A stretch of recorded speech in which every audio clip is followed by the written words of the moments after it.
राम राम मंडळी. तर ही आहे माझी कढई लोखंडाची, जी मोठ्या काणांची आहे आणि काळी काळी कुट्ट झाली. तिला छान गोरी गोरी केली. तर असाच माझा ॲल्युमिनियमचा तवा आहे, ज्याच्यावर मी चपात्या करते. छान असं चपात्या वगैरे करून घेते आणि जो चपातीच्या नंतर जो तवा होतो, जो तेलकट राहतो आणि तेलामुळे सगळं असं काळा काळा कुट्ट पडलेला असतो, तर तो मी काय करते, असं रोजच्या रोज घासूनच घेते. घ्यावाच लागतो, कारण की नंतर थर जमा होतो.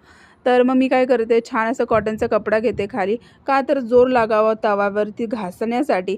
तर मी काय करणार आहे, असं खाली कपडा ठेवणार आहे आणि वरती असं तवा ठेवून असं स्क्रबर घेणार आहे आणि स्क्रबरनी घासून काढणार आहे. तर मी काय यूज केलं याच्यासाठी, छान अशी भैया पावडर, जे आपण पितांबरी वगैरे असं यूज करतो ना, तर ती भैया पावडर आपण वापरणार आहोत. आणि ती 2दा 3दा तुम्ही हे तवा धुवून घ्या, पण रिझल्ट एक नंबर येतो भैया. तर आज काय केलं मी जेवायला, पनीरची भाजी केली आहे, चपाती केली आहे आणि फ्राय राईस केला आहे. तर या सगळे जेवायला आणि जाता जाता लाईक